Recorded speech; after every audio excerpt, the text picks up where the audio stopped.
to all the Intraocular Implant and Refractive Society India session. This session will be jointly moderated by me, Dr. Ashraful Haq, and Dr. Gaurav Luthra. I will, and I welcome all. Thank you, thank you. You ask them to start the video. They stopped my video. Our videos are stopped. Yeah, please. We can't start the videos. Backend team. Videos means our picture. Can you tell the admin to? Yes, sir. Yes, sir. Thank you. Hello, Dr. Ashraful. Thank you very much. Hello, sir. Hello, everybody. It's Dr. Backend team, are you here? Yeah, the videos are stopped. Yes, sir. Yes, sir. Please. Yes. It's done now. Won't try. Please. Yeah. Welcome, Okay. Dr. Mahipal. Respected participants, please. My video is stopped. My video is also stopped, Dr. Mehta. Host has stopped it. Okay. Acha. Admin can please start videos for Dr. Mohan Rajan, Dr. Chitra, Dr. Everybody. Okay. Dr. Himanshu, Dr. Casey. Yeah, now it's okay. Dr. Himanshu, Okay. Dr. Kumar, Dr. Kumar, Doctor. BNR Subudhi. Yeah, he's already, I think, Dr. Subudhi's video also. Okay. Everybody is on now? Yeah, we are on. Not mine. On. Yes. Fine. Yes. Thank you. Thank you. Thank you. So, with the permission of our chairs, Dr. Mahipal sir and Dr. Amar Agarwal sir, can we start the session? Sure. Thank you. So, dear delegates, welcome to the Intraocular Implant and Refractive Society India session. I would like to introduce you the chair of today's session, Dr. Amar Agarwal. He is the chairman and managing director of Dr. Agarwal's Eye Hospital and the past president of International Society of Refractive Surgery and Secretary General of Intraocular Implant and Refractive Society of India. Dr. Mahipal S. Sachdev, he is the president of All India Ophthalmological Society and the chairman of Scientific Committee of Intraocular Implant and Refractive Society of India. Our panelist, Dr. Mahabur Rahman Chaudhary, he is the chairman of Bangladesh Eye Hospital and Institute and Branches, and he is the past president of Bangladesh Society of Cataract and Refractive Surgeon, and also the chairman of Scientific Committee of Bangladesh Society of Cataract and Refractive Surgeons. Dr. M. Nazrul Islam, he is the present president of Bangladesh Society of Cataract and Refractive Surgeons and chairman of Glaucoma Faculty of Bangladesh Eye Hospital and Institute. And I would like to invite our moderator of the session, Dr. Gaurav Luthra. He is the chairman of Academic and Research Committee of Intraocular Implant and Refractive Society India and the president of Dehradun Ophthalmological Society. So Gaurav sir, over to you.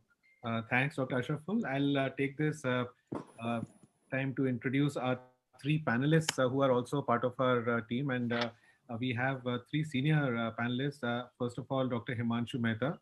And I think Dr. Amar Agarwal is waiting to be allowed in. Can we request the admin to please allow him in? I've just read a message from him saying that he's waiting to be allowed to join.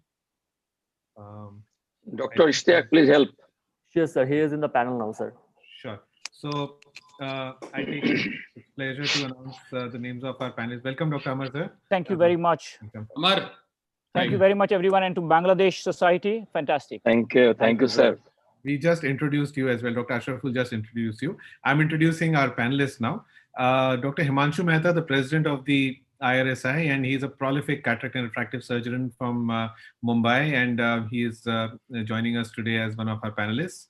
I have also the pleasure of introducing Dr. Rohit Om Prakash, who is another very senior IIRSI member. He is also the organizer of the winter IIRSI meeting, which is usually held in January.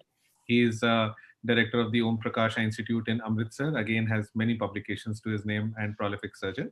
And also, last but not the least, Dr. Mohan Rajan sir, who has again been the backbone of IIRSI from Chennai, and also is so well known that I don't need to introduce him, winner of more than 50 OPLs and one of the most prolific surgeons we have. So I think without wasting time, I'll also introduce the concept of today's session, which was, we are grateful to the Bangladesh Society for inviting IIRSI for this session, and our chairpersons, Dr. Mahipal Sachdev sir and Dr. Amar sir, who have helped design this session as well. It's going to be in the form of a debate. We have 4 clinical situations set up, and we will be going one after the other with each situation. For each clinical situation presented, the presenters will give their viewpoint in 4 minutes each, and we will try not to exceed at any cost our 4 minutes time, so that we can have another 5 minutes for discussion with our panelists. So without wasting time, Dr. Ashraful, would you like to start off with the first situation, or can you speak about the first Thank you, situation, sir. and then we can have the Thank speaker. you, sir. So the first debate will be there, what will I choose for my own cataract surgery? And I would like to invite Dr. K.K. Mehta, sir, for his choice for the cataract surgery, which he will choose.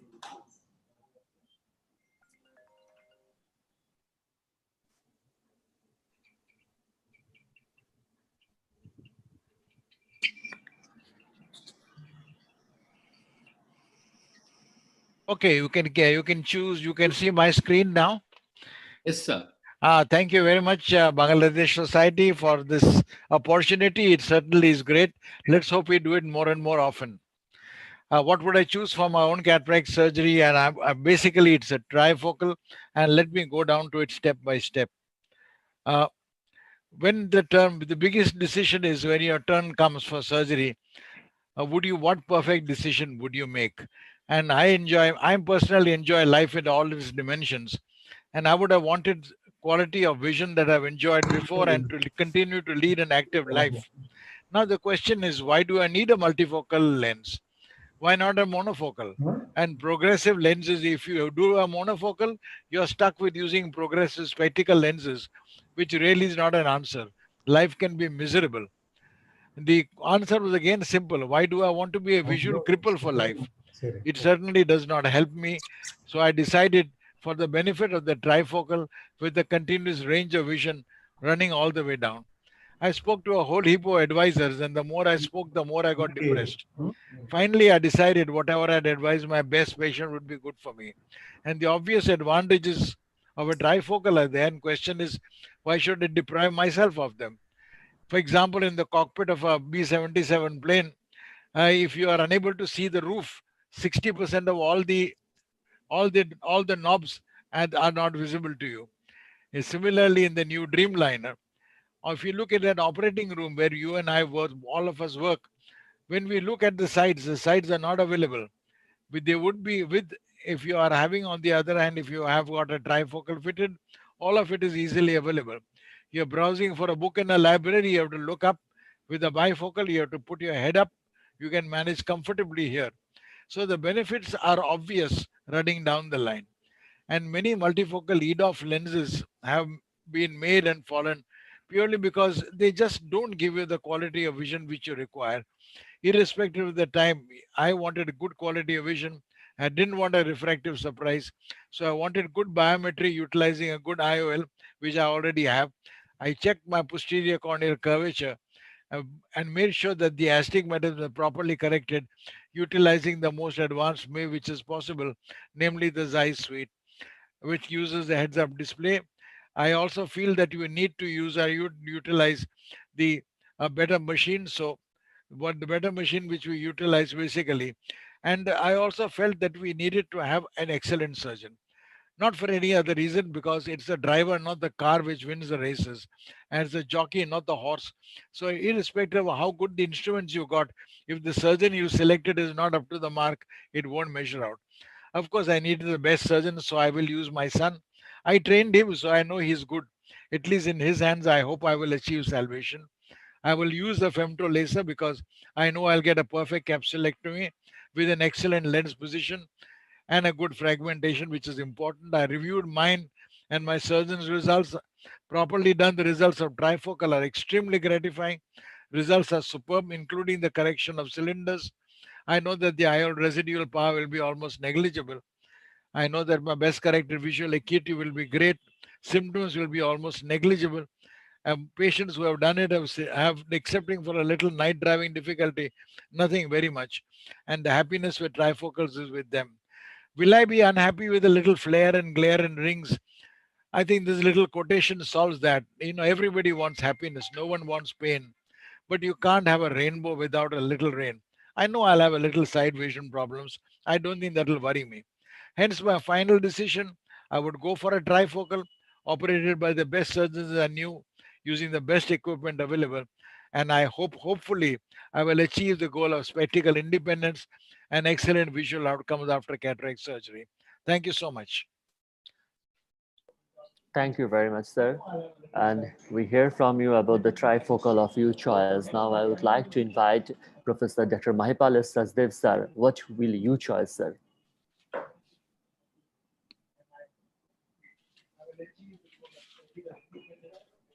Thank you very much. My slides are visible.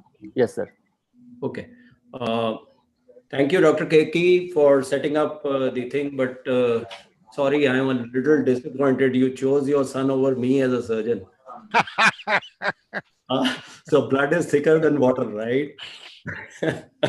Okay. Anyway, the other thing I'm very disappointed is that you want to go in for a trifocal lens, because I don't think a trifocal lens is something that an ophthalmologist or a surgeon should go in for. What I am going to talk about, I think Partha is going to talk about extended depth of multifocal kind of a lens. There is somebody's audio that's on. Can they mute it? And I'll be talking about what is now being termed as monofocal plus. So the only, even though I'll be using a trade name, just as a disclaimer, I am a consultant for J&J. I'll be using a trade name. Can somebody mute? I don't know. There's somebody whose audio is on. Yeah. Who's that? There's also an echo from you, Mahipal. No, I think that somebody's thing is on. That's why. Anyway, so what I'll be talking about is that the first and the basic principle for any surgery or any procedure that you do is primum non nocere. That means first do no harm. So that is what Hippocrates said, and that is what is the guiding principle for all of us, that we should not do anything that can be requiring a readjustment or retreatment or something that is not accepted by the patient. Now, when we are looking at all these things, the demerits of whether you're looking at bifocal, multifocal, trifocal lenses is that there is a decrease in the contrast sensitivity and depth perception. Now, this is something very, very critical for the operating surgeons. And whatever you may do, there is the incidence of dysphotopsias, glare, and halos in various percentages. It is not that it is not there. Even the trifocals today have glare and dysphotopsias. And about 7% of the implanted patient with all these varieties, that is bifocal, multifocal, trifocal, have a level of dissatisfaction to the extent that 7% of them implanted need an IOL exchange. They cannot just tolerate, and this has happened to us before also, so much so that one of the patients took one of my erstwhile partners to court as regards his life being messed up because of a bifocal lens being implanted. However, there is no known case. My opponents might try and say that the IIRSI lens or a monofocal lens is something new. But as things stand today, there is not even a single case of IOL exchange that has been reported because of dissatisfaction. Now, what I am talking about is the new concept, which is the monofocal plus EDOF. So even if you're talking of EDOF or trifocal lenses, dysphotopsia is there, and this is the hallmark. That there is no dysphotopsia that is known with this particular lens. The intermediate vision, uncorrected intermediate vision, is good in all three. So that is something which is very, very important, that today majority of the work that we are doing is with the distance or the intermediate vision. Dr. Keki can still be spectacle free and independent. The only thing is that for fine print, which is very rare nowadays, you can even read your books on Kindle, and you can increase the font on the computer or on the tablet. You can also see your newspaper. So that is the only time when you actually need, or you have to read the label of the prescription of the medicine. So that's the only time you may have to put a small ad which is there. The patient satisfaction is very, very high, and I'll be talking about our initial 500 cases results. Now, the dawn of this monofocal plus era has essentially been because of the paradigm shift in our activities that we are doing. The activities changing from reading distance to a lot of activities within the room and for the intermediate distance. And all these are examples where you require intermediate vision, which is there. Now, EDOF lenses minus dysphotopsia is what we call them. So these are the monofocal plus, and these have a refractive technology with no rings. It is based on a continuous higher order aspheric surface with no zones. So please underline the fact that this is the lens which has no zones, and it is visually indistinguishable both in the material as also in the shape, etc. from the Technis 1 single piece lens. It has the same base geometry as other Technis 1 lenses and reduces the spherical aberration to near zero. So that means it is the aspheric lens that the Technis 1 has, which is there. So if you look at the Technis Eyehance versus the Technis, so if you look at the higher order function, the A sphere is the same, but you see here that there is in the central portion a slight increase imperceptibly. It is an imperceptible increase that is there. So zonal design that causes abrupt change in power is not there. It is the spherical aberration based design, and the periphery of the lens, if you see the periphery of the lens, that is exactly the same as the Technis. Now, what exactly they have done, they claim it to be proprietary, but you can say that there is a small bump in the center without it being a zone, imperceptibly matching, merging, and also the asphericity index that is there for the Technis IOL is the same. That means it compensates for the spherical aberrations that are there in the IOL. In the cornea. So you can see here that this is the normal single piece lens which has a single focus, and just like the EDOF lens which is trying to give you near, intermediate and distance, this has only one thing in the center which gives you an elongated depth of focus, as you can see. So a person can see from this point to almost this point, and that is good enough for the intermediate vision which is there. Now the power changes continuously from the periphery to the center of the lens, creating a unique anterior surface. And this unique anterior surface provides improved intermediate vision compared to the normal aspheric monofocal lenses. If you put normal aspheric monofocal lenses, they are also giving us some depth of vision. But this, because of this continuous small change from the periphery to the center, gives us almost a plus 1.5 binocularly. And if you do a slight mini mono vision with the Technis Eyehance lens, you actually get great results which are there. It delivers photopic phenomena profile which is similar to a normal monofocal lens and reduces spherical aberration to near zero. So you can see, if you look at the intermediate vision, this is 1.19, which is P is significant if you see this.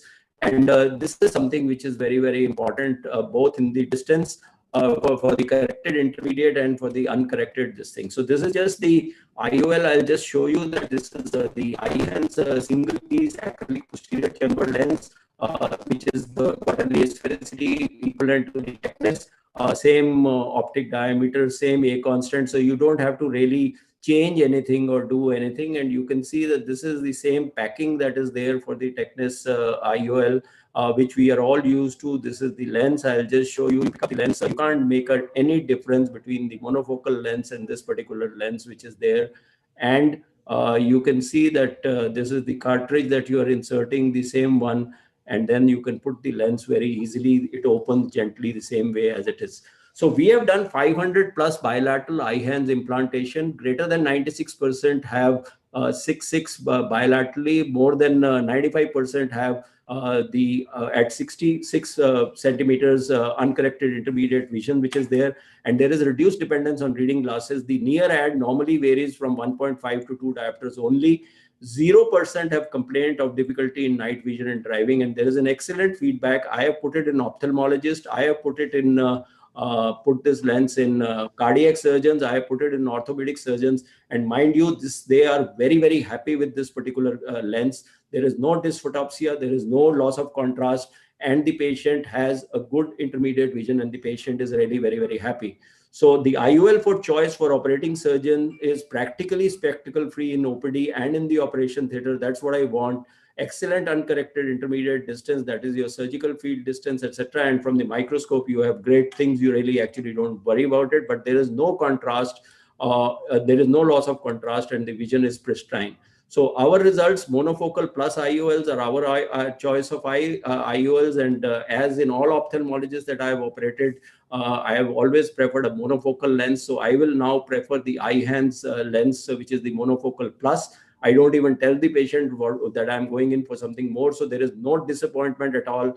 3 CTVS surgeons, the top in the city of Delhi, have been implanted, and their work is also similar as ours, and in orthopedic surgeons. And recently I have done in an ophthalmologist also, and she's coming back for the second eye. So 100% satisfaction levels. All are able to perform microsurgery without glasses.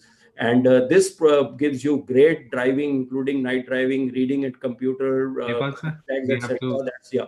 Currently, the Technist eye-hands lens has monopoly. However, Santen's exact mono EDOF lens is present in Europe, and that is giving great results. And on the horizon is the Acrisoft IQ Vivity. So that is also going to give you the same. So there are, all the companies are moving towards this particular thing. The biggest advantage is the cost. The cost is not at all much higher than the cost of a monofocal lens, and this is the lens which we prefer. Thank you very much for your time. Thank you very much, sir. Thank you very much, Dr. Mahipal, sir. Let's move to what Dr. Partho Bishesh will say about his choice of IOL. Partho Bishesh, sir. And Partha, being scientific committee chairman, we want you to stick to 4 minutes. And you want me to stick to science and only science. Gaurav, is that true? Absolutely. Yes. And that's what I'm here for. Scientific science from a scientific person. And I'm depressed. Gaurav, Ashraf, I'm absolutely depressed by these 2 doyens of ophthalmology. Did you see whom you put in favor of a trifocal?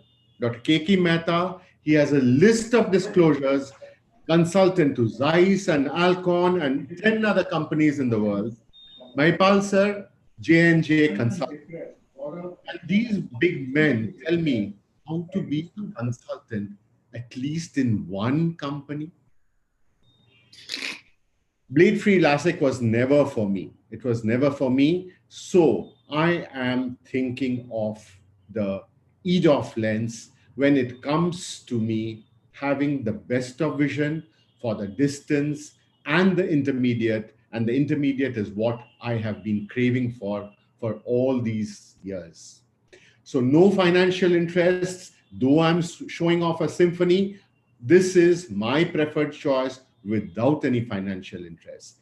So it gives this crystal clear distance vision, and patients who have had EDOF symphony in one eye and trifocal in the other eye say, God, what a difference, what a difference. There's no loss of contrast sensitivity, and side effects of night vision problem, halo and glare, not there.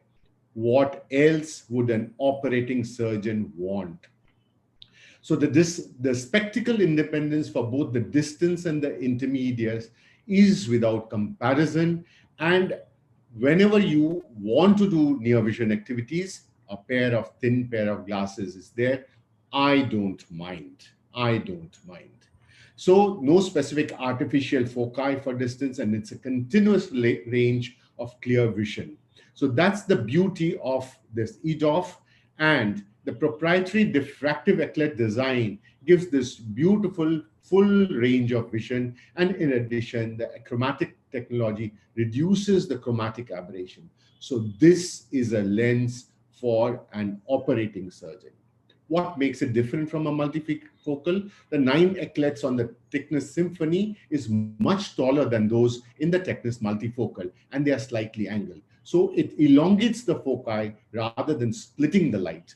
And this enhances the near and the intermediate vision without a compromise. The achromatic advantage is very much there, and it can increase the potential and the decentration tolerance. So even if Dr. Mohan Rajan were to do a cataract surgery in me, and usually Mohan Rajan's lenses all tilt here and there and everywhere, so I would still prefer the eccentric Mohan Rajan's lens because it would tolerate in my eye. So evidence-based results. The clinical trials have showed that the Technist Symphony achieved mean binocular vision of 20/20 and intermediate distance of 20/25, 20/32 for near, and the distant visual acuities were clinically such that the monofocal control group were nearly akin, and no spontaneous halo, glare, or sunbursts. The difference in contrast sensitivity with the Technis Symphony was not clinically significant to the contrast sensitivity of an aspheric monofocal IOL. I want no glasses, but being a surgeon, I cannot compromise my contrast sensitivity, and that is for sure. Keki sir is possibly retiring. Dr. Mahipal sir has 48, maybe 52 by now. Hospitals, he doesn't need to operate. This is my choice. So Symphony is my choice. And it's a very, very simple implantation, nothing much to show here, but it just is beautiful as it goes in. You can do it under irrigation, and it simply just evolves inside the capsular bag. When we give the best to our patients, why not use the best for ourselves?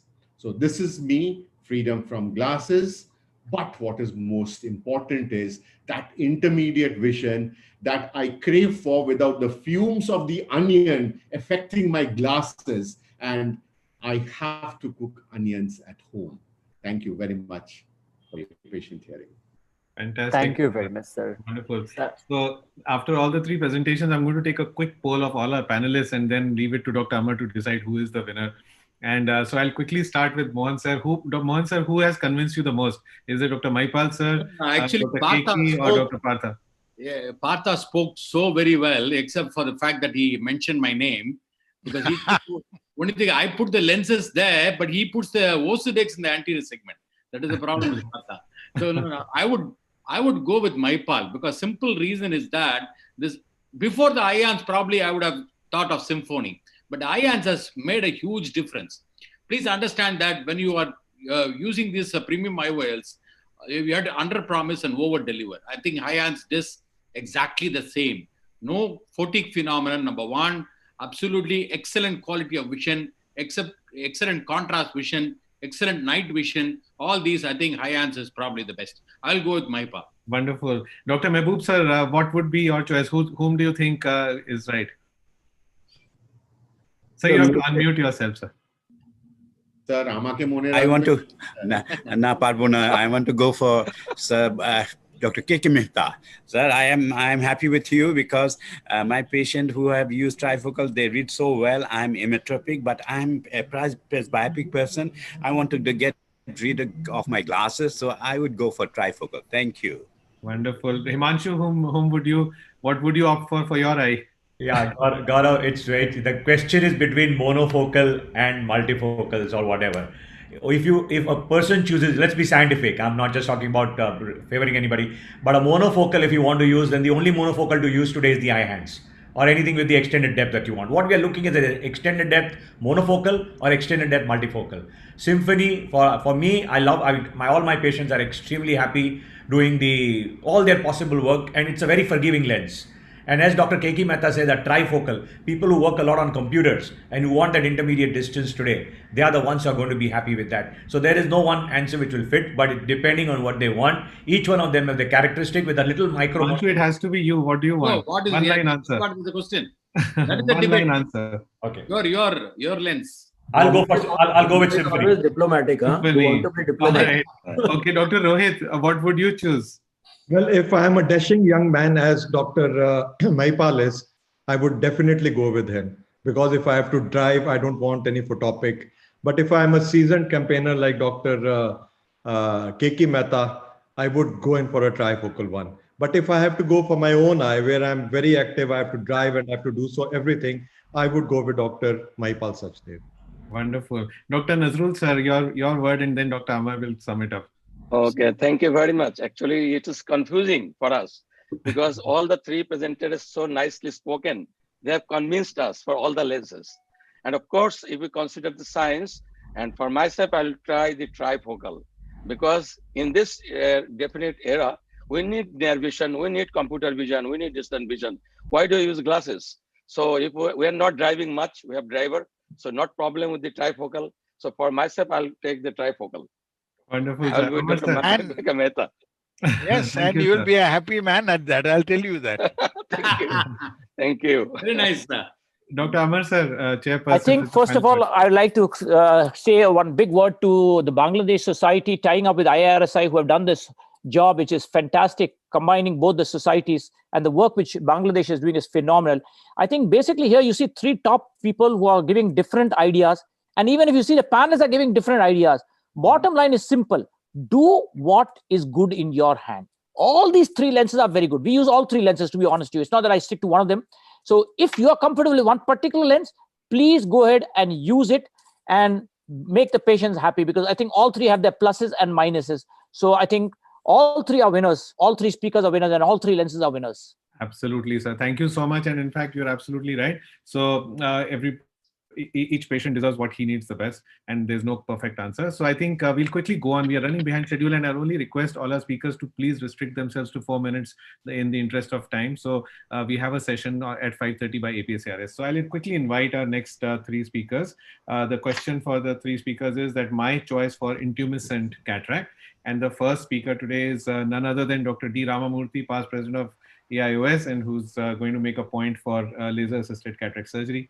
Dr. Ramamurthy, sir, please go ahead. Thank you so much, Gaurav, and thank you, Bangladesh Ophthalmic Society and IIRSI for this opportunity. I'm going to be speaking on behalf of using the laser in intumescent cataract surgery. Basically, as we all know, the problem we face with the intumescent cataracts is the anteriorly curved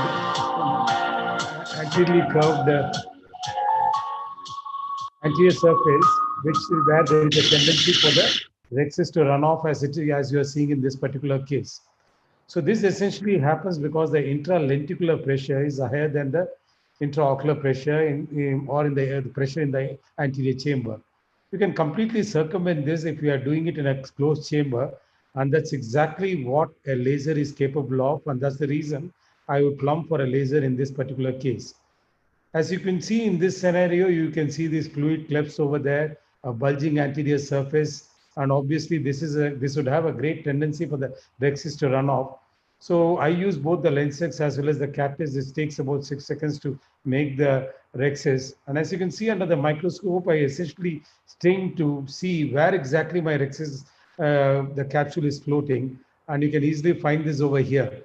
So once you have an adequate rexus in this case, obviously the case is almost 3/4 over, and they just close in. You don't have to waste time discuss about the puncho rexus or which way you will curve the rexus, how you will bend the needle, the flap rescue maneuver, etc.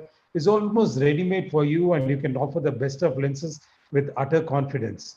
Taking on to another scenario, sometimes there are small fibrotic patches which may not be cut by the laser, but even in these instances, as you can see in this case, there's a wonderful template that's given by the laser, which allows you to essentially, using simple logic, basic principles that we have been all along taught with phacoemulsification, to get an absolutely round, well-centered rexus as I'm doing in this case. And this is a paramount importance when you want to get the optimal outcomes out of your surgery as well as out of your intraocular lenses. As you can see, it's just a combination of common sense as well as technology that gives you excellent results. Here, Symphony multifocal is what has been implanted. And going on to another scenario, this was a 36-year-old architect who was diabetic. She developed intumescent cataract and wanted the best of results. It was a short onset cataract. You can see the bulging anterior capsule. And here again, I've used the laser just for creating a capsular rexus, and it just got about 1.6 seconds I used the laser, but I think it's well worth it because I'm going to be using a toric. There's no arcuates. I often prefer my blade for creating my incisions. What you find here is when I stain the capsule, as you saw in the first case, a free floating rexus just simply flows into my phacoprobe. And then again, it's not as if the phacoemulsification and laser cataract surgery is a competitive technologies. They're complementary. When you follow it up with subtle, good phacoemulsification, then you can implant the best of lenses with the utter confidence. You might say that it was 1 second of laser, why pay so much for it? But I think it is this 1 second spent on the laser, which gives me an absolutely well-centered rexus, which allows me to enjoy the best of results with the asphericity, with the toricity, with the multifocality that this particular intraocular lens has. And in case you are faced with a situation where you're using a multifocal intraocular lens with a certain amount of cylinder, then you can use an arcuate which debulks the amount of astigmatism. And you can see, as in the other cases, the rexis is right there waiting, well made, well cut, well centered, just waiting for it to be picked out. And another multifocal into all the lenses that was referred to in the earlier talk I've used in this particular presentation. So I believe this topic is a no-brainer. My sympathies with my other opponents in the sense that among the indications for LRCs, whether it's making incisions, capsulorhexis, nucleus fragmentation, or arcuate, capsulorhexis is the most important relevant indication. And when you are faced with a difficult situation like an intumescent cataract or a subluxated intraocular lens, a subluxated cataract, LRCS is a great advantage. I'm not going into whether lasers are needed for the Indian subcontinent, whether it's economically relevant. My basic point is we assume you have it, so you might as well use it in these cases. And it obviously optimizes outcomes because it creates the most important part of the cataract surgery, the capsulorhexis in these intumescent cataracts, without the need for opening up the anterior chamber. Thank you so much for your kind attention.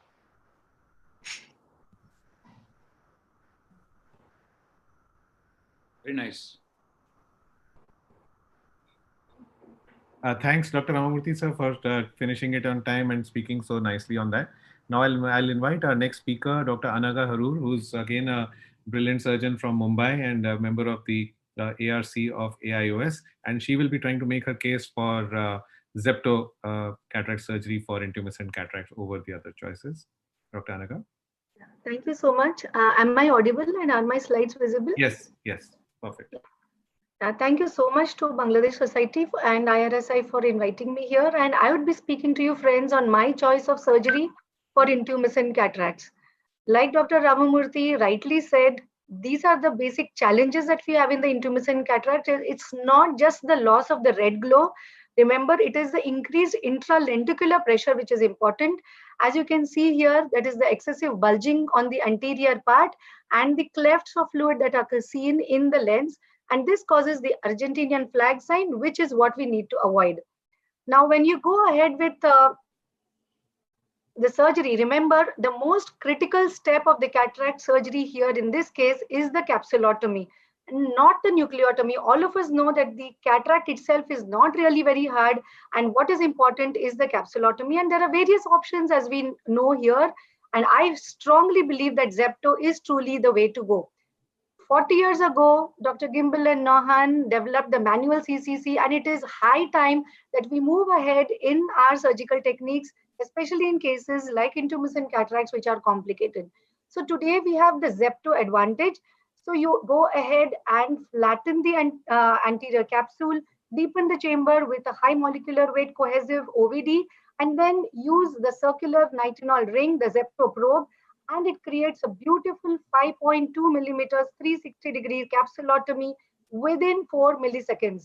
So it is not 1.6 seconds or 6 seconds like Dr. Ramamurthy said in the laser, it's just 4 milliseconds.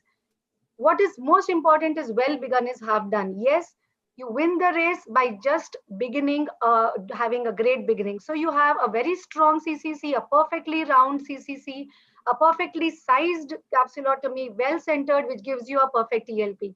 A scanning electron microscopy image will show how smooth the Zepto edge is compared to the rough edge of the manual capsulotomy because of the striations in the collagen matrix due to the shearing forces.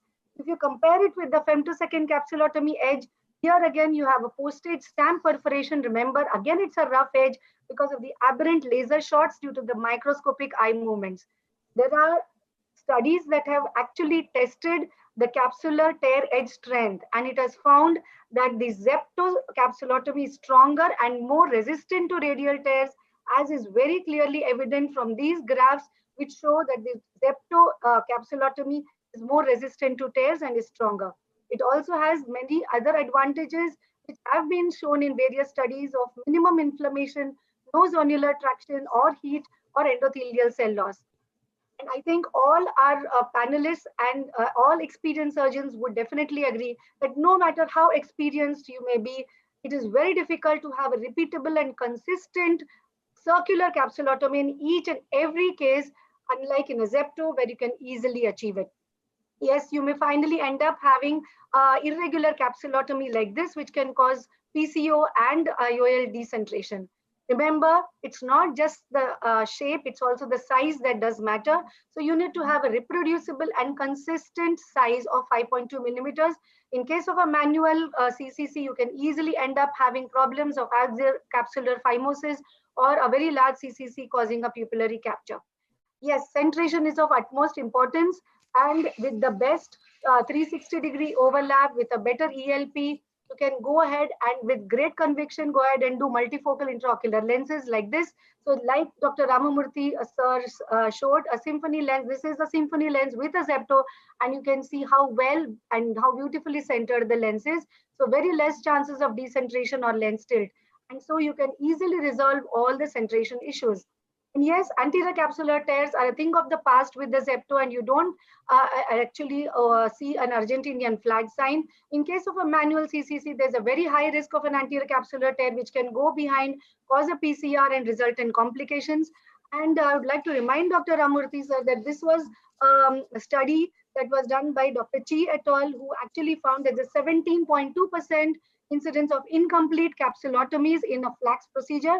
This is my own case that I'm showing you, where there was a intumescent cataract, and you can see there are almost 2 or 3 cloacars which have been incomplete, and you need to, with a Utrata forceps, and actually very carefully and gently tear off the capsulotomy in a circular fashion.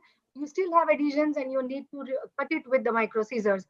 And when you're removing the superficial cortex, you can see that there's absolutely no nucleotomy that has been performed.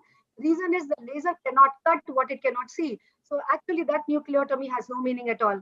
This is another case where the femto was done, and you can see that as we are washing off the excessive cortical fluid and the material, you can see that there is probably this free-floating capsulotomy, but remember that there are micro adhesions here, and at the end when we are going ahead with the emulsification, you can see that there is a radial anterior capsular tears. So these can also happen. If you see the time taken, yes, it's just 4 milliseconds, and the workflow is much easier. You don't have to shift the patient to another OT. You need another OT assistant. So this time is also saved.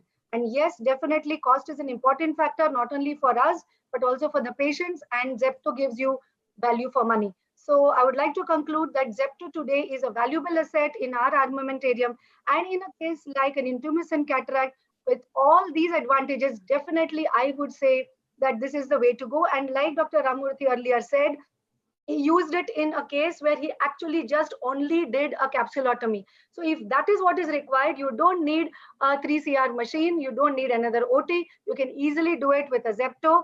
And definitely it's not just if you have it, you use it, you can have a Zepto and give better visual outcomes.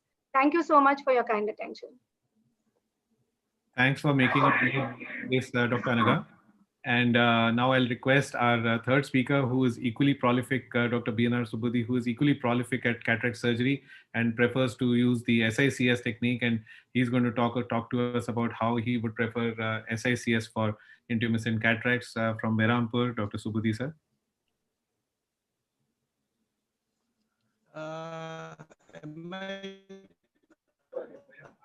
So we can see your screen, but your voice is breaking. Maybe you can switch off your video, sir, so that we can hear you better and we can see your screen better. If you can just switch off your video.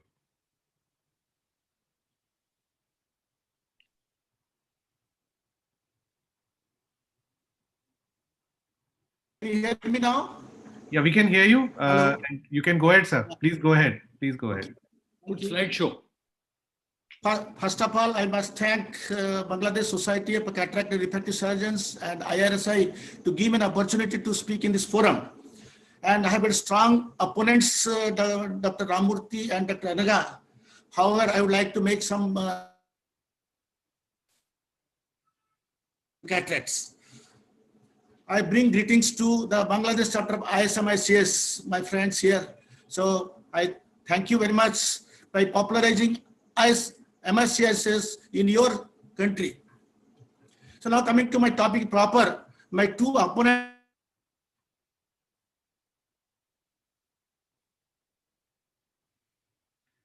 Sir, your voice is disappearing in between. If you can switch off your video, we might be able to hear you better. Okay, sir. Okay.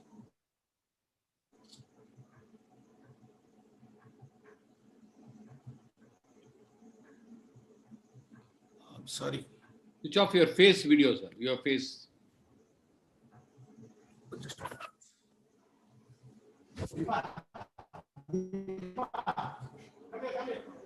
I think if the admin can help switch off his video, maybe we can then proceed.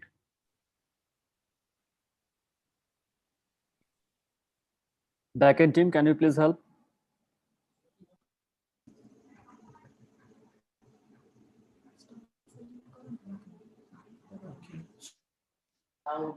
I think there is a net problem. Oh, I think he has exited the meeting. Maybe we should, we'll come back to his presentation. We can go on to the. Okay, he's back. Can I speak yes, now? Please go ahead, sir. Yes, please sir. go ahead. Please go ahead. Okay. Now it's perfect. So,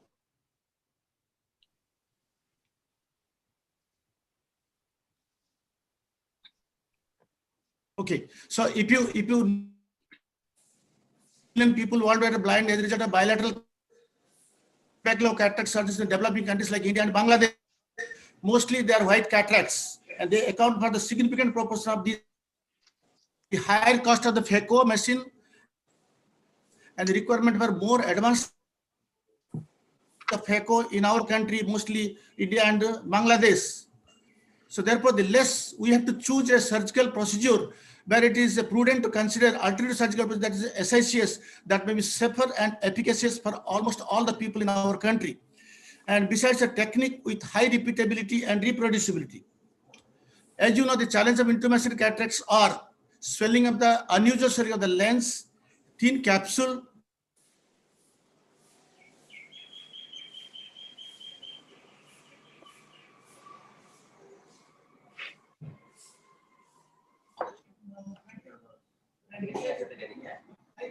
endothelial cell damage, a risk of radialization rexis leading to posterior extension, leading to the nuclear drop, and a thin posterior in these patients. So that may give a surge in interchamber, may lead to its dehiscence. But compared to phaco, the advantages are too many. Capsular is easy. At any moment, it's very small in this nucleus delivery, and no stress on the journals, which are people, mostly women, that are very sufferers of this intumation. SICS is easy to master, can be managed elegantly in complicated cases. Risk of endothelial cell loss is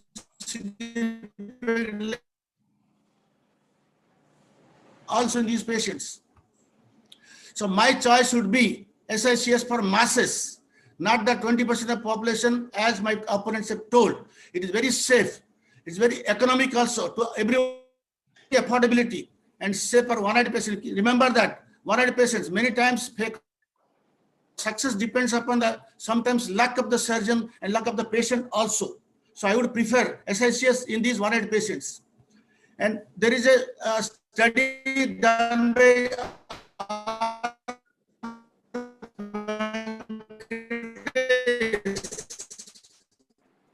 in Arvind Hospital, Madura, Pondicherry. They compared the results 2.2% compared to SICS has 1.4%. That means that SICS has got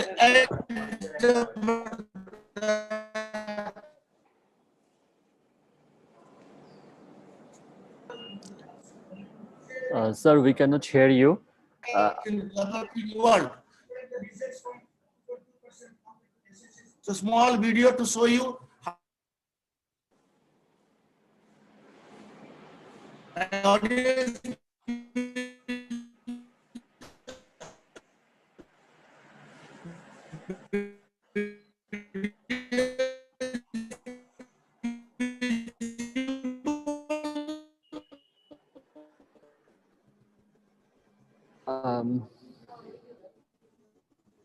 I think, there's poor connectivity. Maybe we should have the discussion. The message has been through.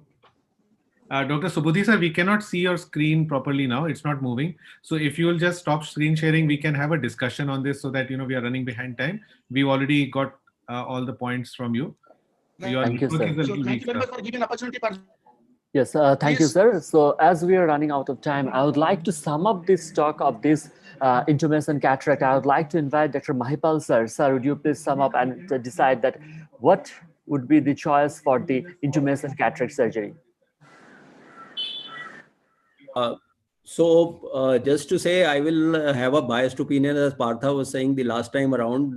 Being a consultant of J&J, I didn't know what he meant, but in this particular case, I am not an exponent of SICS. I really don't have much of experience in SICS, and I particularly feel that phacoemulsification is the best way to go. Whatever little experience that I have had with the Zepto has not been very good. I found it to be clumsy. I found it to be also not giving a complete rexis. So my preference of choice, I have several videos of intumescent cataracts, and I will go with what Dr. Ramamurthy is saying also because he is my Samdi and I can't say anything against him. But that's my... Please, Mahipal, please explain what is Samdi for the Bangladesh people. Samdi means my daughter is married to his son. So, so anyway, I am a firm proponent of flax, and I think SICS maybe in certain circumstances, but the main thing is to have a good capsulorhexis.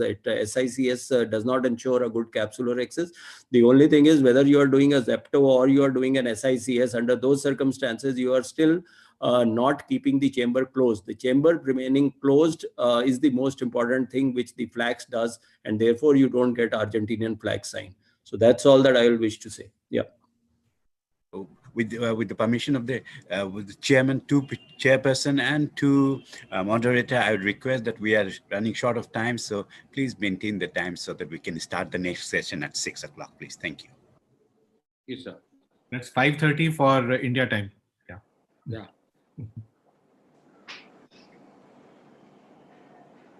Dr. Ashraf, you're muted, I think.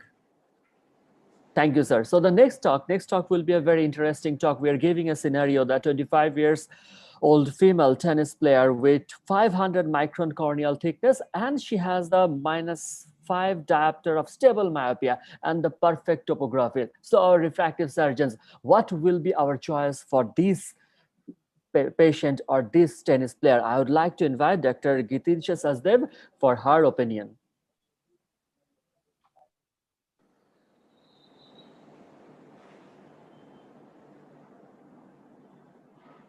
Is my screen visible, sir? Yes. Yes, Gita. So at the outset, I'd like to thank the organizing committee for this opportunity. So my choice for a tennis player with moderate myopia in a stable corneal tomography would be surface ablation, and in the subsequent slides, I'd explain why.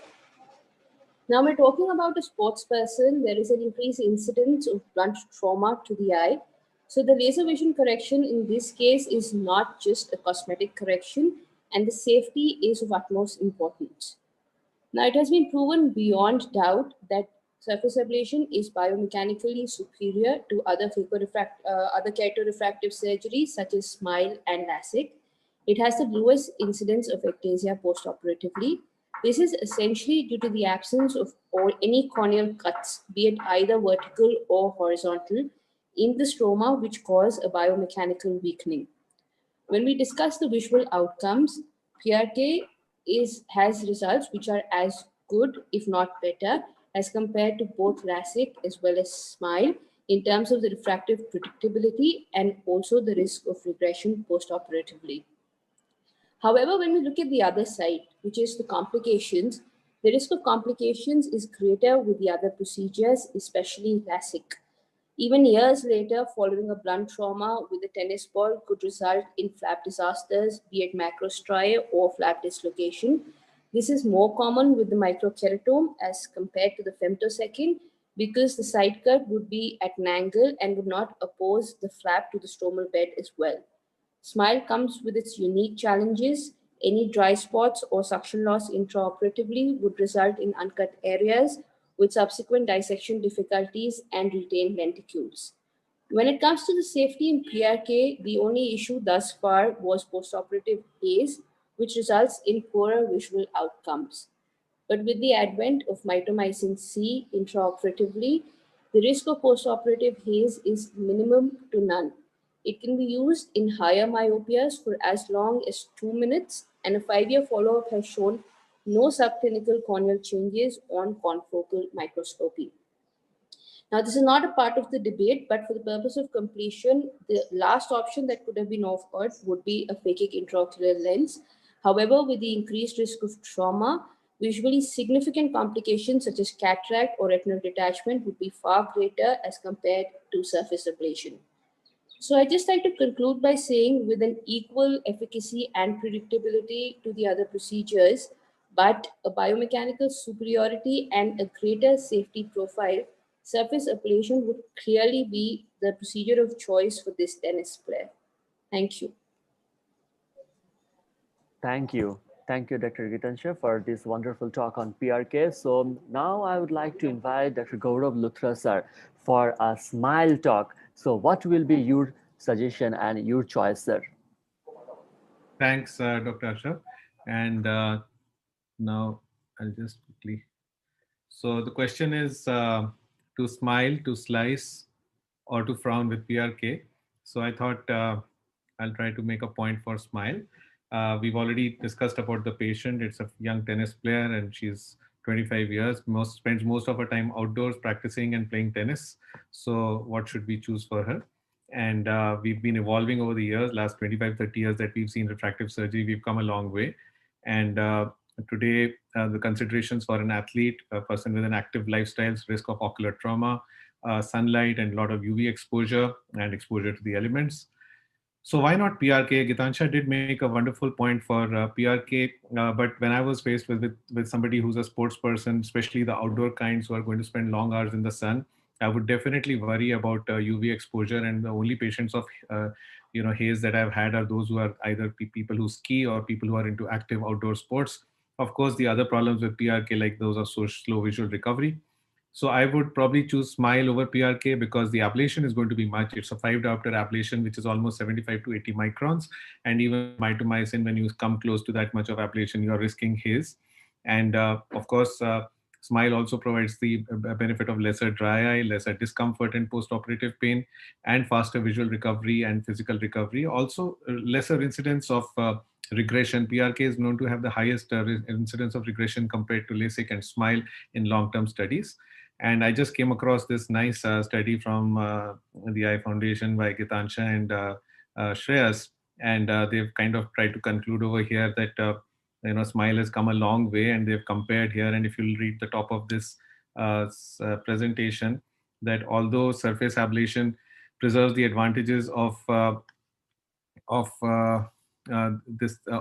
primary procedure, but they would probably worry about risk of haze formation. And at the bottom, of course, the conclusion that smile has revolutionized the field of refractive surgery. So I'm sure that Gitansha loves to do smile over PRK in her usual practice as well. And LASIK, of course, now Kumar is going to make a choice for, he's going to talk about LASIK, which he loves to do. He doesn't probably perform much of PRK and smile because he loves LASIK. However, LASIK, we all understand, and Gitansha has already spoken about the risk of all the complications that you might have. And, it's a matter of nightmare for refractive surgeons to think about flap complications. When it comes to corneal biomechanics, it's been proven that LASIK obviously weakens the cornea the most. So PTA is worse for LASIK, and for PRK and smile, they're pretty similar. And dry eye incidence, of course, again, is much less with smile. So we've seen over the years that smile scores over both the other procedures. So when it comes to smile over LASIK, I think I would probably, there's no doubt that smile will be a superior procedure over here, and with less incidence of dry eye. And since we are retaining the Bowman's and the anterior lamellae, and with reduced risk of ectasia and a lifetime of added safety for the patient. So all these advantages to smile, and then it smiles all the way. So no reason why one should compromise with LASIK or PRK. A few other interesting reviews in the literature. The only few instances of ectasia after smile were all those which were seen in eyes with formative keratoconus or with abnormal corneas in retrospect.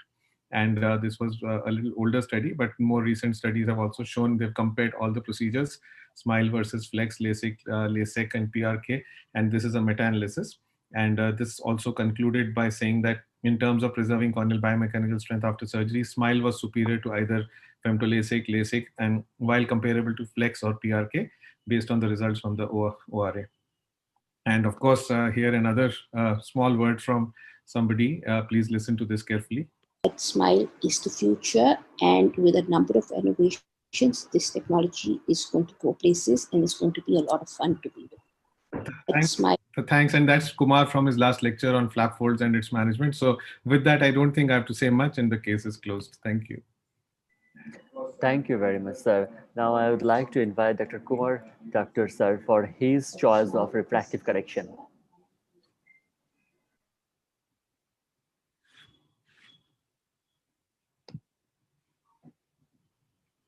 So I'm going to talk about femto. You already heard Gitansha and Gaurav talk about what they think is right.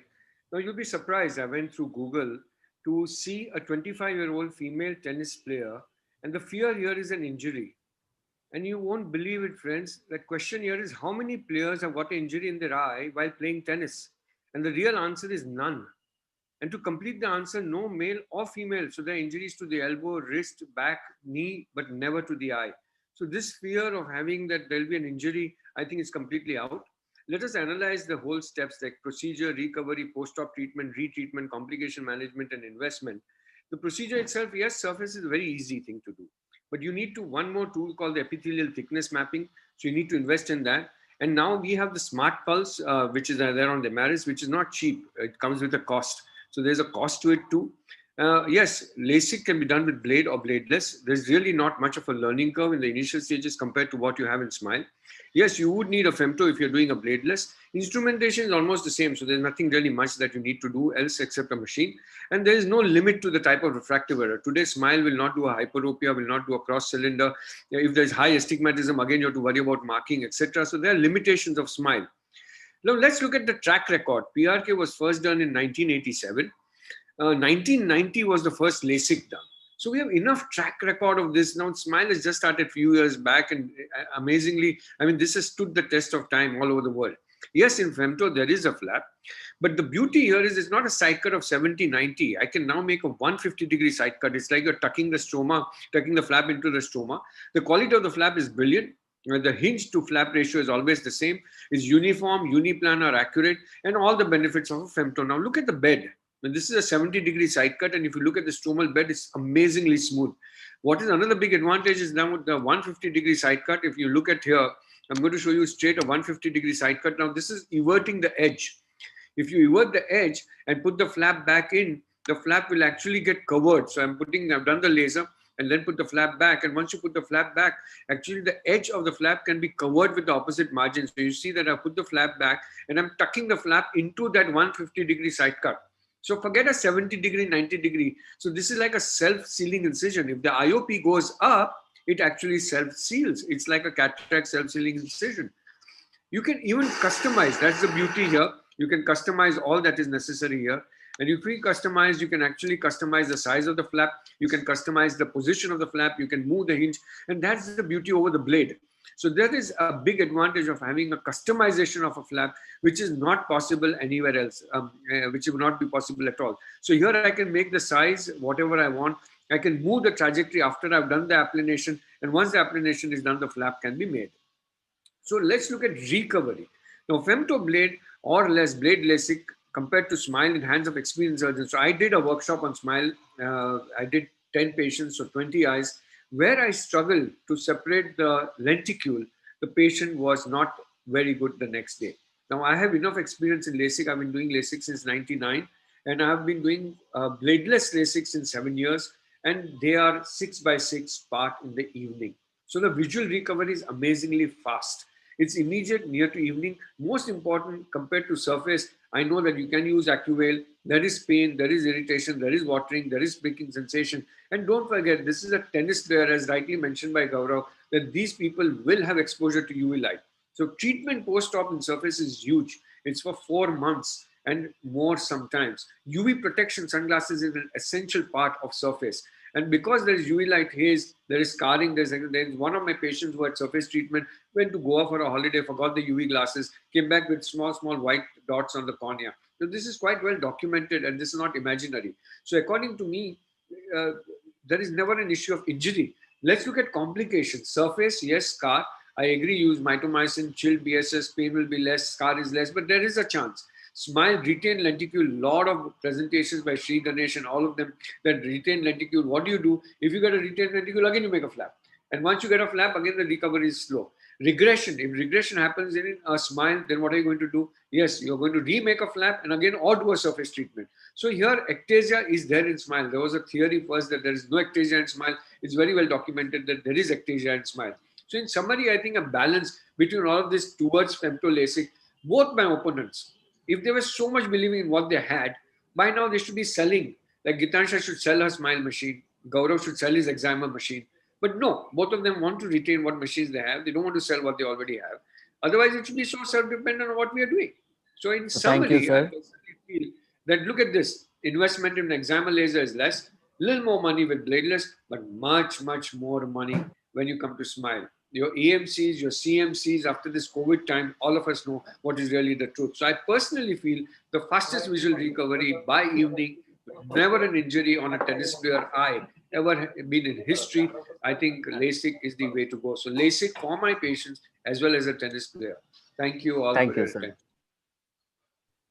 Thanks, Kumar, for that wonderful presentation. I'll take quick, 5-second views from our two panelists. I'll request Dr. Mohan to give his verdict in very, very brief, sir, because we are very behind time. You have to unmute yourself, sir. Unmuted. I would tend to agree with Kumar because the simple reason I have not seen a tennis player having an injury in the eye. It's only more common with shuttlecock, more common with cricket and other sports, but tennis player I have not seen till now. So with more than almost 25 years of practice, I have not seen a single player. And because I have only femto-LASIK, I would prefer a femto-LASIK with all the modifications what Kumar said. So that's why the injuries don't come to you. I'll ask Dr. Himanshu. I see a lot of eye injuries from tennis because I play tennis every morning and every other day I have somebody with a ball hitting the eye. Anyway, Dr. Himanshu, sir, quick one. The situation is highly hypothetical and no question about it. LASIK, I'm all for LASIK. It works beautifully. The patients are extremely happy. The problems of PRK are not there. Smile, so-called, that you're just selling it only for one reason, that you don't have any ectasia. Well, we are beg to differ on that. I go with what Kumar said, and LASIK would be my way to go. Wow. So I think, it's all going. So I'll be like quick word from Dr. Amar sir and Dr. Mapal sir to conclude, and then we'll go ahead. I think basically all three speakers have spoken extremely well. And, we have all these facilities available in our center. And I think, again, if you don't have smile, you're not missing anything. So you can do LASIK. If you have smile, you can do smile. So again, I think it depends on the individual perception, what they like. Please go ahead and do it. If you are comfortable with surface ablation, I don't think there's anything wrong with it. Smile, I think, is fantastic, to be honest with you. And femto-LASIK is anyway documented to be excellent. So whatever you are comfortable with, I think all three speakers have spoken beautifully. So go with what you're comfortable with. Thank you, sir. Dr. Mahipal, sir. Yeah, so I will also try to be a little diplomatic. You can go with any procedure that you feel like. But the only thing is that being a tennis player and saying that a tennis player on court may not have an injury into the eye is one thing. Even if a tennis player who has a very high profile life, if he or she has an injury onto the eye elsewhere, that could be an issue. And as also the tensile strength of the cornea being compromised would be more as regards smile. So Kumar, I push you into flax and I'll push you into smile. So I think smile is the way to go, because if you see, normally the people who run companies are the smartest of all. They are much smarter than us. And if you see all the companies, not just one company, because they had the earlier mover advantage and the patents, etc., but one and all of the companies who are into the laser vision correction field are moving towards lenticule extraction. And I feel that there are several advantages. And quoting old things as slow recovery of vision, etc., I think those are things which are of the past. So my personal preference today for anybody who comes who has the proper parameters, etc., is a smile correction rather than a femto-LASIK. Femto-LASIK, reserved only for hyperopic corrections or for people who, I don't know, for some reason they say my brother got a femtoLASIK done, so you do that, etc. PRK is also a very good option, but obviously there are delayed recoveries, pain, etc., etc. So only in thin corneas do we go in for PRK.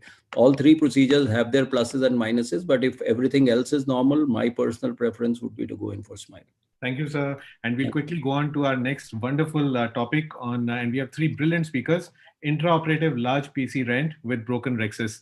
So I think we'll have a wonderful talk. Our first speaker is Dr. Priya Naran, all the way from Ahmedabad, and she's a brilliant innovator, and she has lots of publications on glue dials. She's going to make a case for glue dials. Thank you, Bangladesh Society and IIRSI, for giving me this brilliant opportunity, and thanks, Dr. Gaurav, for this wonderful introduction. So I just go ahead and I'll try to show you my presentation out here. I hope it is visible. Yeah. Yeah. So I'll be just showing you up how to go ahead with the glue dial procedure in cases of intraoperative large PCR and what are the inherent advantages of doing this. So for me, the basic advantage of doing a glue dial procedure is that first thing is that I'm very well versed with it. Secondly, I can combine many procedures whenever there is an intraoperative PCR, because it's not only about IOL fixation, but it is also about taking care of the clinical scenario at that point of time. You might have residual nuclear fragments, you might have vitreous into the anterior chamber, and you might even have a drop nucleus or whatever. There might be multiple challenging scenarios when you are doing cataract surgery and you have a complication with a very large PCR. So this is just an animation which I'm just trying to show you here.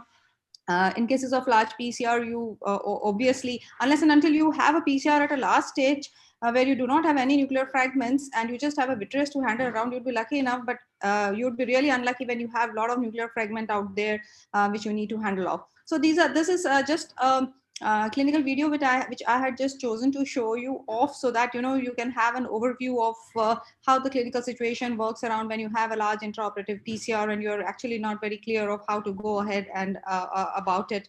So when you have this protruding vitreous from the corneal incision, the first thing that we try to do is we go ahead with then anterior chamber maintainer. This is a trocar ACM which was designed, but even if you do not use this, it's not mandatory. You can use a routine anterior chamber maintainer and you can go ahead with this, or maybe a trocar infusion at 3 millimeter, and you have a fluid inside the eye because you're having a lot of nuclear fragments out here at this point of time.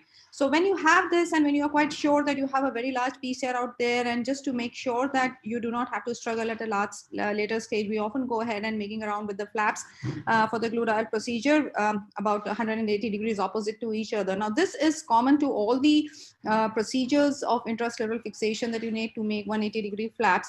This is a modified posterior assisted levitation that we try to do when we see a sinking nucleus. We try to use the sclerotomy site that we had made for the glue dial fixation to levitate the nuclear fragments into the anterior chamber, and we published this into the Journal of Cataract and Refractive Surgery. So after having levitated all the nuclear fragments into the anterior chamber, you need to go ahead with the IOL fixation too. So actually with the glue dial procedure, we have many permutations and combinations coming up for challenging case scenarios intraoperatively. So you just take a 3-piece intraocular lens, and I think almost all the panelists here sitting, they are very well versed with this surgical procedure. You take a 3-piece intraocular lens and you place it inside. If you do not have a good amount of sulcus out there support, you can even place it on the anterior surface of the iris, and you can go ahead with the nuclear emulsification. Once you have done this nuclear emulsification and you are through with that, you need to handle the nuclear fragments. So having positioned your intraocular lens out here,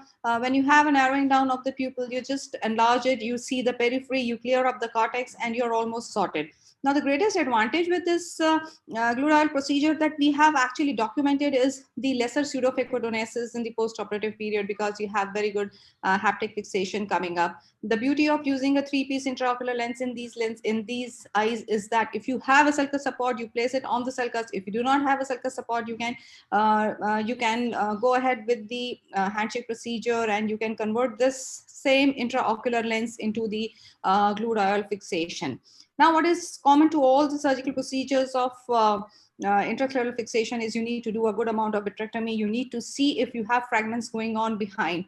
For the glue dial procedure, when you're externalizing the haptics, you need to be quite sure you're holding only the tip of the haptics and you're not holding the haptics from anywhere else in order to avoid kinking. The intrascleral fixation, this part is the most important part because it's always the amount of haptic that you're tucking inside the eye, which gives fixation to the intraocular lens in the postoperative period. Following this, when you dry up the area, you put in the fibrin glue. The fibrin glue, it just helps you to prevent the postoperative hypotony, and that in itself is very essential because you do not want to have a postoperative hypotony in these cases. So my preference for doing intrascleral fixation, it's a glue dial procedure, and because the results that I have seen over a period of time are wonderful and fantastic. So thank you so much. Thanks a lot, Dr. Priya, for making your point so nicely. I'll now invite again a brilliant surgeon and a dear friend, Dr. Sri Ganesh from Bangalore, from the Netradhama Super Speciality Eye Institute. He's brilliant with surgeries of all kinds, including the Yamane technique, and he's going to make a big case for Yamane technique over here. Sri Ganesh, you can go ahead and share. Thank you, Gaurav. And at the outset, I would like to thank Bangladesh Society and IIRSI for inviting me. Let me just share my screen. I'm just going to show you a video on the Yamane technique because a video is worth 1,000 words. Anyway, of course, Priya is presented on the glued IOL. The problem with the glued IOL is you have to reflect the conjunctiva, you have to reflect, you have to make scleral flaps. It takes a much longer time. Disadvantage with iris claw lenses is you need a larger incision. They are rigid lenses.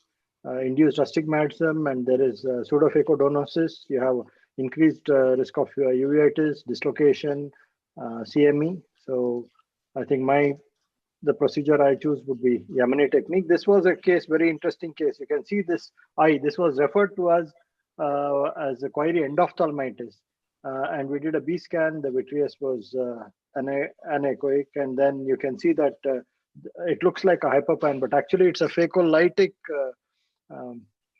glaucoma case, and the corneal edema pressure was high, there was congestion, and I'll show you how we proceeded and what was the problem here.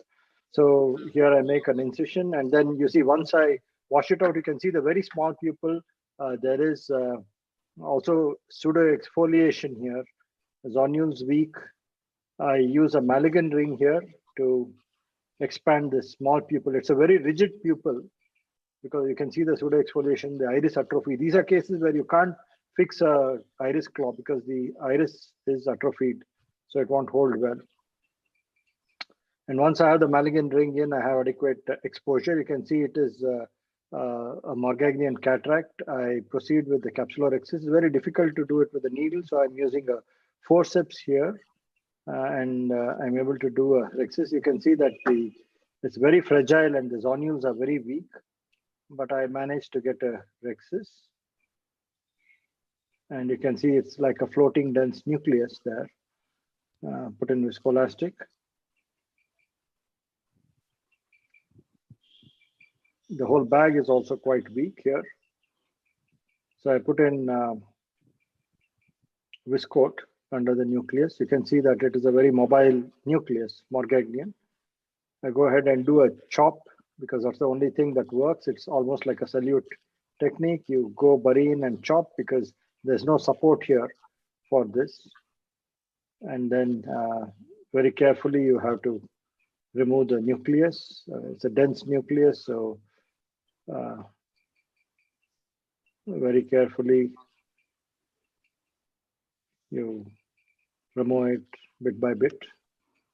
And once you're removing the last piece, the bag is very loose, so it tends to come up. You can see that I've caught the bag there, and the whole bag floats up. So you have part of the bag which has come into the phaco-pro, but I'm able to remove the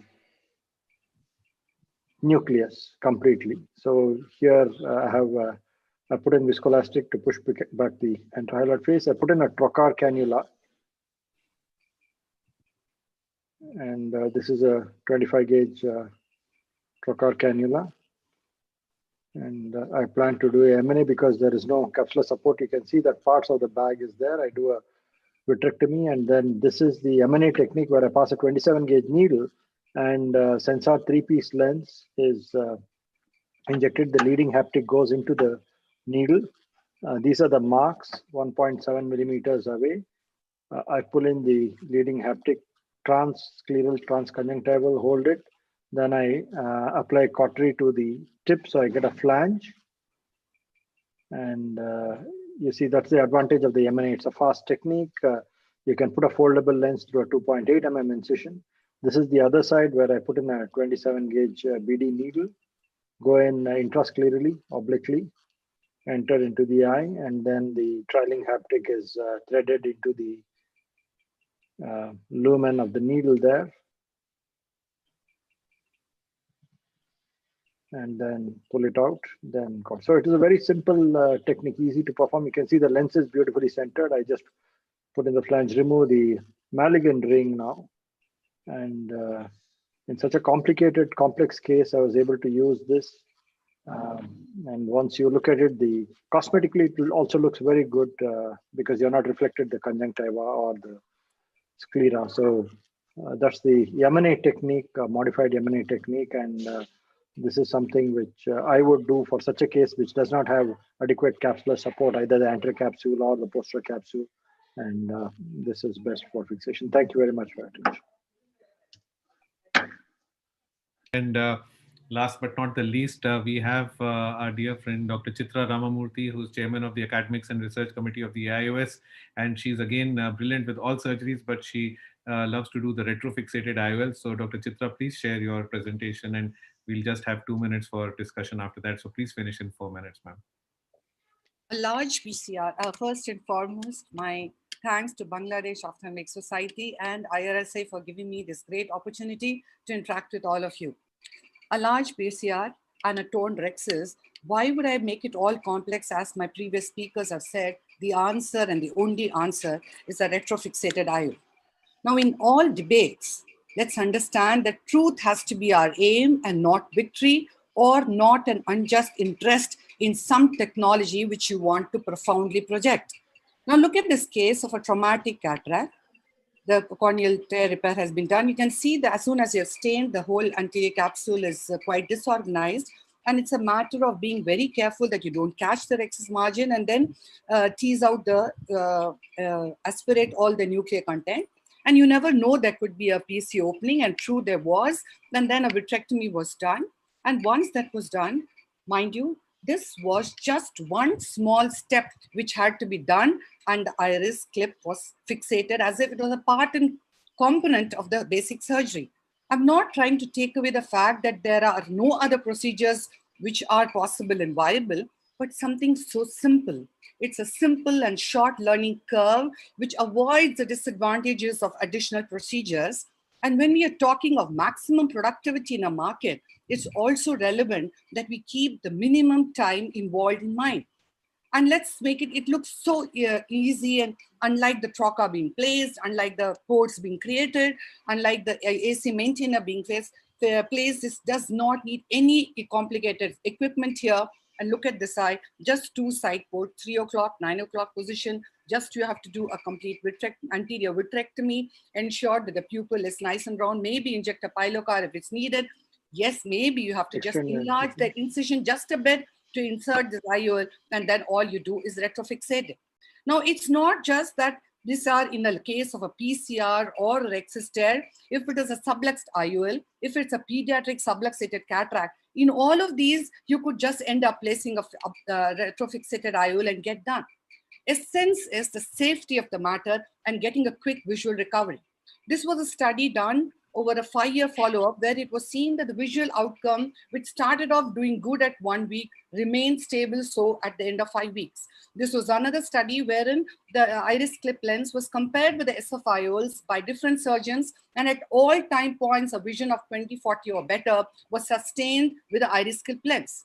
Yes, there is a challenge. You do have to deal with astigmatism. Maybe in your initial surgery, you could close your corneal wound, create a scleral tunnel, and go ahead and complete your surgery, take care of astigmatism with LRI, and still get away with it.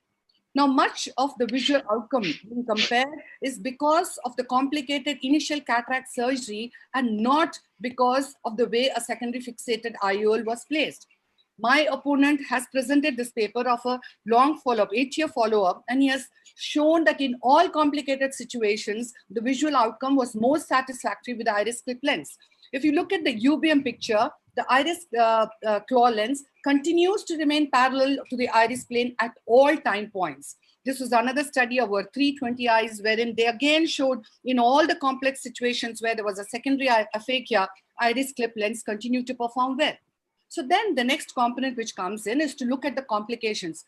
Believe me, it's such a simple basic surgery, the complication rates have to be low because there is nothing fantastic or fantabulous about learning this surgery. The very fact that it's retropupillary, it is away from the cornea and it does not do any damage to the anal structures, and all it needs is to be just fixated to the mid-peripheral immobile iris, wherein you could have a good post-op mydriasis too. Again, this was another study which compared the intraocular pressure changes. Because you have touched the iris and retrofixated it, there is no change in IOP, there is no loss of endothelial cell count. So then there is no question of suture loss or suture slippage. And why do I dig around in the posterior segment, wonder about a lens dislocation, a suprachoroidal hemorrhage, a hypotonia, vitreous hemorrhage? Nothing is to be dealt with when you do an iris clip lens. In fact, with the haptic location of these scleral fixated lens, they have not been consistently in the CDA sulcus or wherever they have to be. The concerns are some very trivial concerns: a oval pupil, a rare incidence of CME, or some odd cases which were disenclavated, and these are all learning curves problem. Believe me, if you're a good surgeon, you would not have an oval pupil because you would know exactly where to fixate the haptic onto the iris. And in all of these cases, you would get a nice round pupil. Inflammation, again, this was another study comparing 320 eyes, wherein a retrofixated iris clip was placed. It was seen only in 0.9% there was a small occurrence of CME, and it could have been because of the primary prolonged cataract surgery. Yes, we do not have a randomized controlled trial which would compare the different procedures. So probably you don't have an established consensus as to which is the best choice of procedure, but something which is so simple, any anterior segment surgeon can acquire his skill on. Why do you have to challenge yourself? Why not go for the quickest rehabilitation? The answer is an iris clip lens. I think I've gone through all these points with you in a matter of 2 minutes or 3 minutes because it makes no sense to go on and on about something so simple and so easy, the least amount of complications. Friends, let's smile at the end of it and let's accept that iris clip lens is the only way to go. Thank you. Thank you, Chitramurthy madam. And it was an excellent debate, and I would like to invite Dr. Amar Agarwal sir to conclude this debate.